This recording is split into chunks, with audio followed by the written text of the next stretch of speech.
Merci d'être avec nous sur Al24 News au sommaire de l'actualité de ce mardi 11 avril.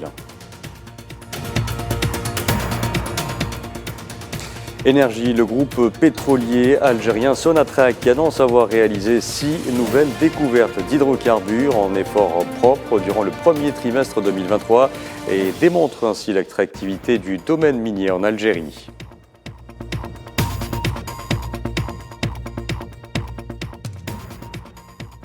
En proie au chômage, à l'inflation et aux troubles sociaux, le Maroc voit ses prévisions de croissance chuter. L'agence financière américaine Fitch Solutions table sur un taux de croissance de moins de 2% pour 2023.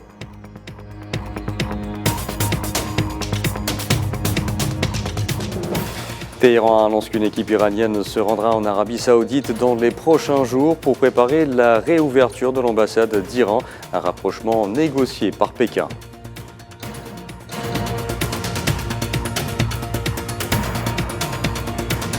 Et puis position incommodante pour Emmanuel Macron, le président français suscite un véritable tollé en défendant une voie européenne entre Chine et États-Unis en ce qui concerne Taïwan.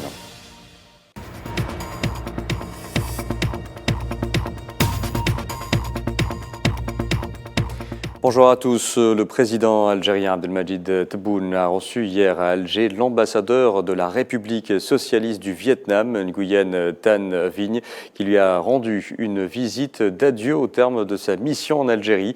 L'audience à l'issue de laquelle l'ambassadeur vietnamien a précisé que les relations historiques entre les deux pays ainsi que les voies et moyens de leur développement à l'avenir avaient été évoqués lors de cette entrevue.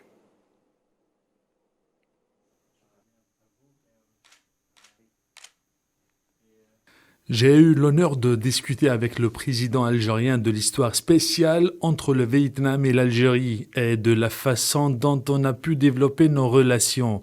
Nous travaillons ensemble au renforcement de nos relations bilatérales sur les volets politiques et économiques. Il y aura d'ailleurs au mois de mai prochain une réunion de la commission mixte entre les deux pays à Hanoï. J'ai saisi cette occasion pour exprimer mes remerciements aux ministres et aux autorités algériennes pour leur soutien et leur assistance tout au long de ma présence en Algérie.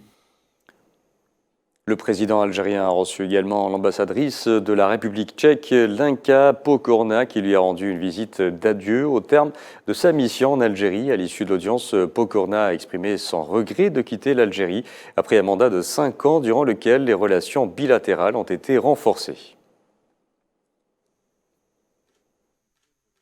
Je suis très heureuse d'avoir pu rencontrer Monsieur le Président, mais je suis en même temps triste de partir après 5 années passées en Algérie. Je pense que nos rapports bilatéraux ont été renforcés et j'espère que j'ai pu contribuer à ça malgré la pandémie de Covid-19 qui nous a volé 1 an et demi. Malgré ça, je pense qu'on a avancé. Nous avons eu vers la fin de l'année dernière une visite du ministre tchèque du Commerce et de l'Énergie qui a eu un grand succès. J'espère que du côté algérien, les ministres effectueront prochainement une visite à Prague pour que les rapports bilatéraux se renforcent encore et se concrétisent un peu plus.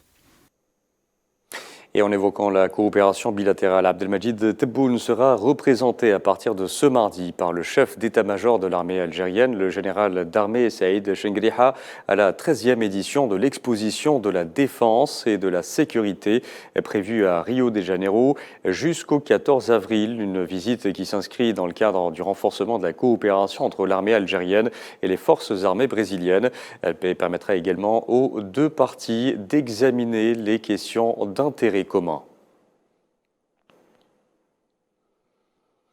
Je vous disais en titre, le groupe pétrolier algérien Sonatrach a annoncé avoir réalisé 6 nouvelles découvertes d'hydrocarbures en effort propre durant le premier trimestre de l'année 2023. Le groupe pétrolier a indiqué que ces découvertes illustraient la pertinence de ces efforts en matière d'exploration et de renouvellement des réserves d'hydrocarbures et démontraient l'attractivité du domaine minier en Algérie.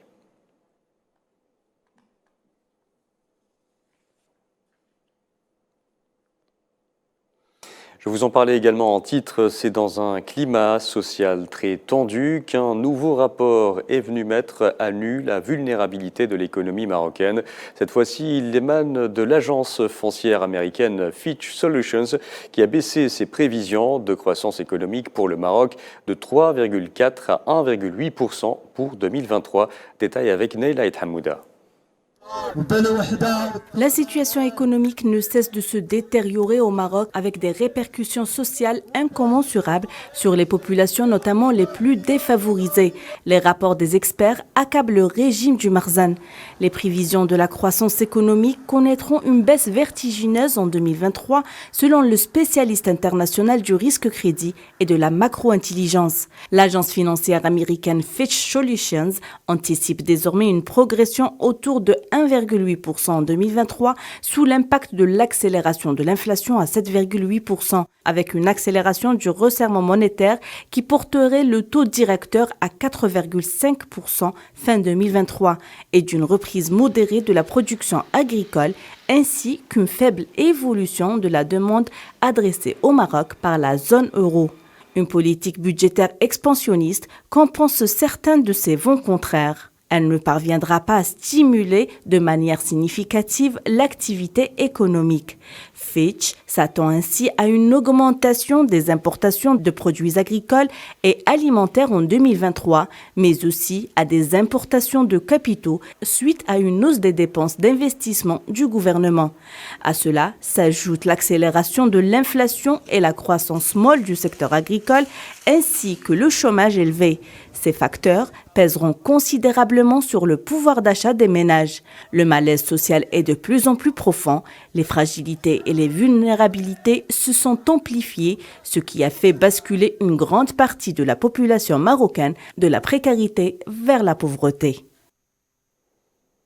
Dans l'actualité également, le secrétaire général de l'ONU, Antonio Guterres, a entamé ce mardi à Mogadiscio une brève visite en Somalie. L'arrivée du chef de l'ONU intervient alors que le pays est en proie à une sécheresse calamiteuse qui a poussé de nombreux habitants au bord de la famine. L'ONU a lancé un appel pour une aide humanitaire de 2,6 milliards de dollars pour ce pays de la Corne de l'Afrique, mais il n'est actuellement financé qu'à hauteur de 13%.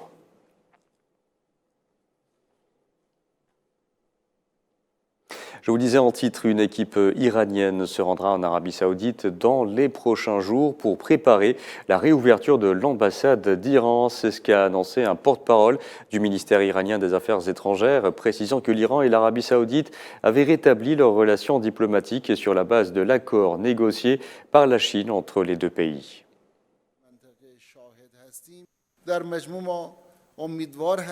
Selon l'accord des représentants des deux pays effectueront immédiatement des visites d'échange.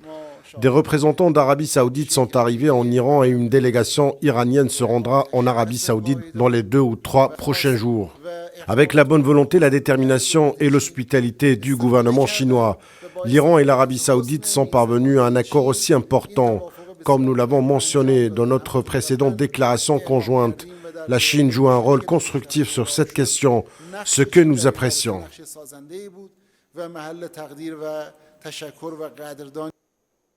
Dans ce même contexte, l'ambassadeur d'Arabie Saoudite au Yémen a affirmé s'être rendu à Sanaa pour stabiliser la trêve et favoriser un dialogue visant à mettre fin à 8 ans de conflit. C'est via un tweet que les autorités saoudiennes ont commenté pour la première fois cette visite. Le diplomate saoudien a également dit chercher à soutenir le processus d'échange de prisonniers et explorer les voies du dialogue entre les parties yéménites pour parvenir à une solution politique durable et globale.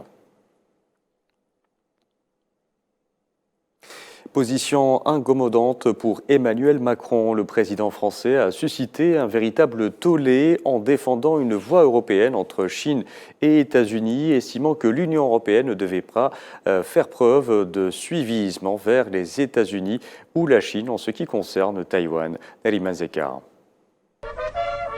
Emmanuel Macron provoque le malaise à Washington.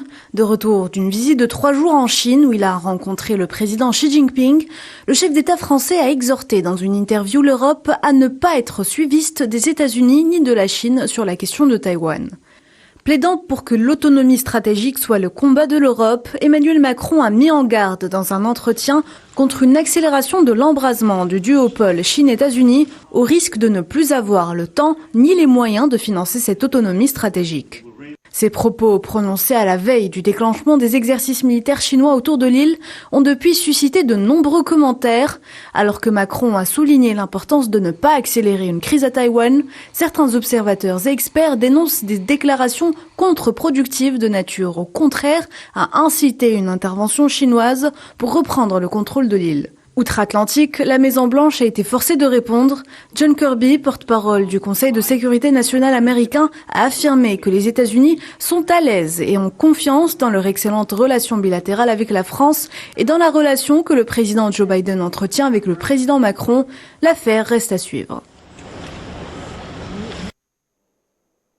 Dans l'actualité également, nouvelle fusillade aux États-Unis. Un tireur a ouvert le feu à Louisville, principale ville du Connecticut, et a fait 5 morts et au moins 6 blessés selon les autorités de cet État du centre-est des États-Unis qui ont précisé que le tireur avait été abattu.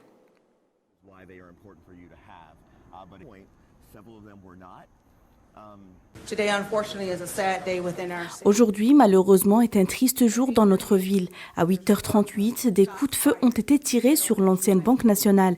Des agents sont arrivés sur les lieux dans les 3 minutes. Le suspect a tiré sur des agents. Nous avons ensuite riposté et arrêté cette menace. Le suspect est décédé. C'est le moment où je mentionnerai le suspect nommé dans cette affaire. Le suspect a été identifié comme étant Connor Sturgeon, un homme de race blanche âgé de 23 ans qui travaillait à l'ancienne Banque nationale. White male, 23 years of age, who was employed at Old National Bank. On enchaîne avec du sport, football, avec 2 belles affiches qui s'annoncent. Manchester City reçoit ce mardi le Bayern Munich en quart de finale aller de la Ligue des Champions, premier sommet du printemps européen avant un Real Madrid-Chelsea demain.